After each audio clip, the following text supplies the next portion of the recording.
Fungsi kata benda atau noun. Fungsi noun atau kata benda dapat dibagi sebagai 3 kelas kata. Fungsinya itu sebagai 3 kelas kata, teman-teman.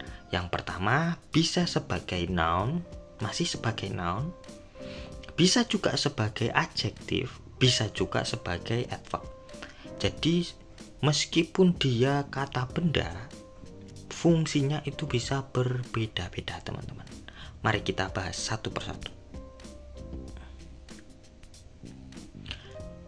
Sebagai noun, sebagai kata benda, seperti halnya yang sudah dijelaskan di materi sebelumnya, kebanyakan dari materi yang sudah ada di atas berfungsi sebagai kata benda atau noun.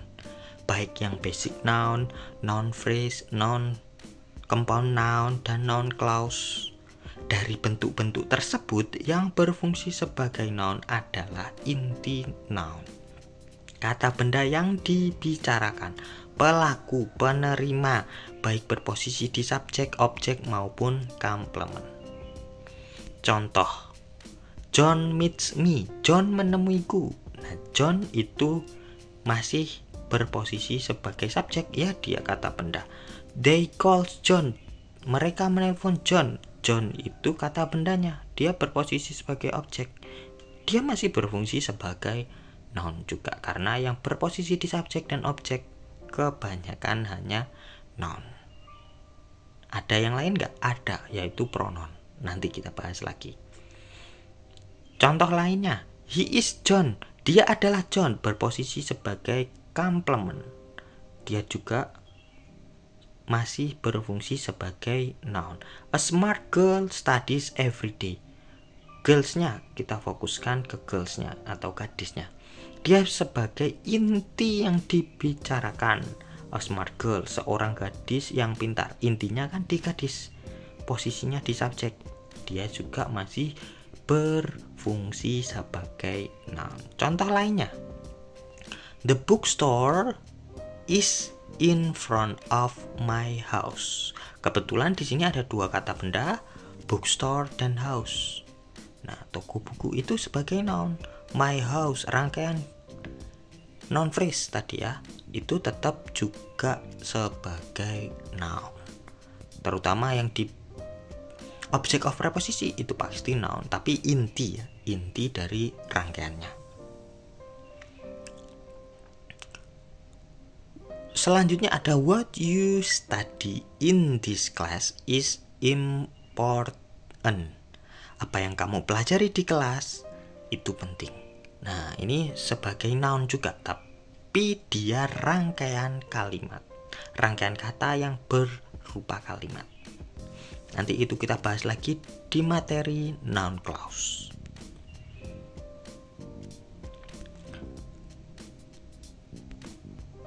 Selanjutnya, noun sebagai adjektif.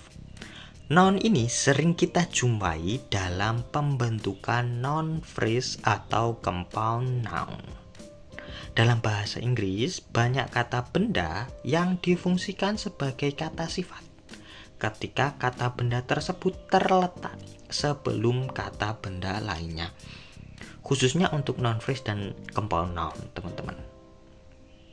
Tapi hati-hati untuk objek langsung dan objek tidak langsung. Nah, itu hati-hati, itu ada perbedaannya nanti. Contoh noun yang sebagai adjektif apa? Ada wall. Yang sebagai kata benda intinya yaitu coat. Kalau kita gabungkan jadi a wall coat. Just wall, intinya kan di jasnya, bukan wallnya. Wall itu hanya menjelaskan bahan dari jasnya. Contoh lainnya ada adjektifnya gold, kata bendanya watch. Maksud saya, kata benda yang sebagai adjektif itu gold, kata benda utamanya watch. Kalau kita gabungkan kan ada 2 benda nih, gold dan watch, sama-sama kata benda.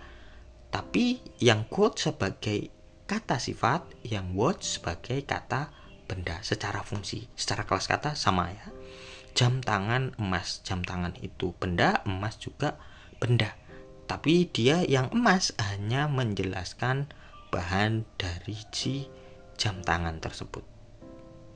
Contoh lainnya, kata benda yang sebagai kata sifat yaitu book.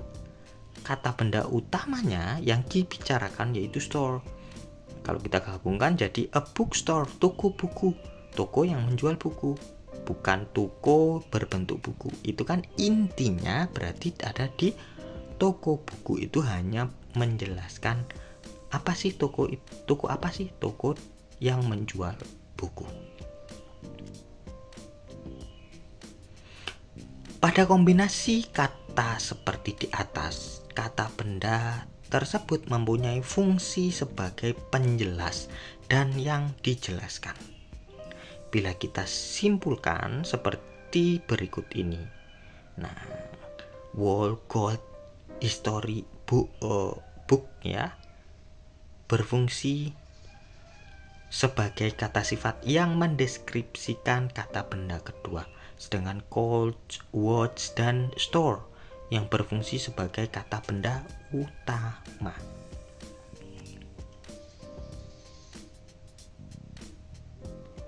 Syarat noun sebagai adjektif. Ada syarat-syarat tertentunya teman-teman.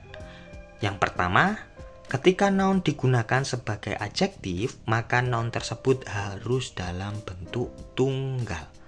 Noun yang sebagai adjektif harus bentuk tunggal, baru noun yang dijelaskan. Noun yang masih berfungsi sebagai noun itu boleh tunggal maupun jamak. Meskipun noun yang digunakan untuk menjelaskan head noun yang berbentuk tunggal jamak, tetap noun yang digunakan sebagai adjektif harus dalam bentuk tunggal. Contoh, jet ski, palm trees, pohon-pohon palem. Pohonnya banyak, tapi maksudnya kan jenisnya hanya palem. Satu. Bicycle shop. Nah, toko sepeda. Nah, bicycle-nya ya harus tunggal semua. Kalau shopnya boleh jamak. Ada noun yang terlihat plural atau jamak padahal sebetulnya tunggal atau singular, seperti news, billiard, dan athletics.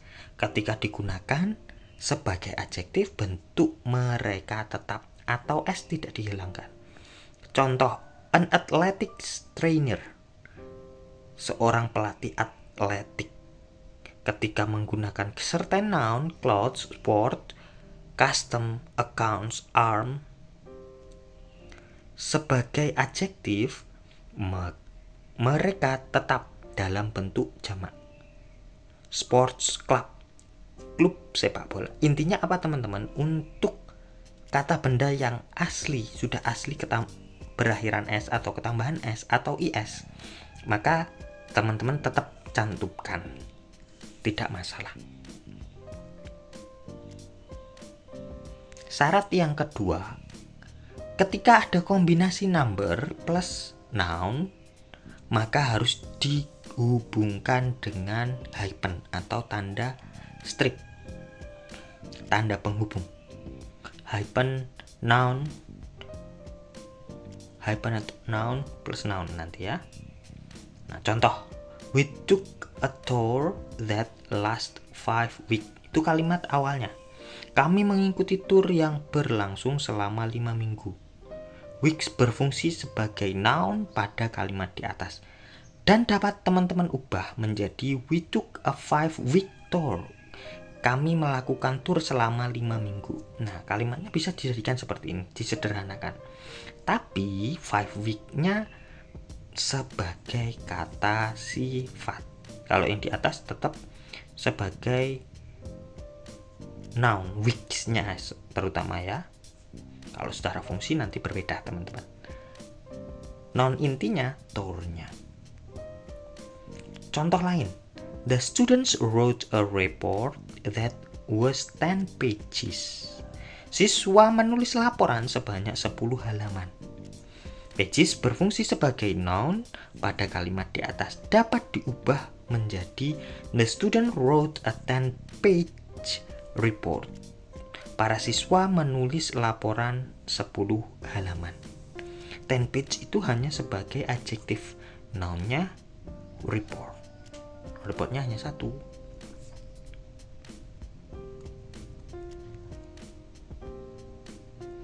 Selanjutnya, noun sebagai adverb. Noun ini sering kita jumpai dalam kalimat perintah atau larangan juga ada.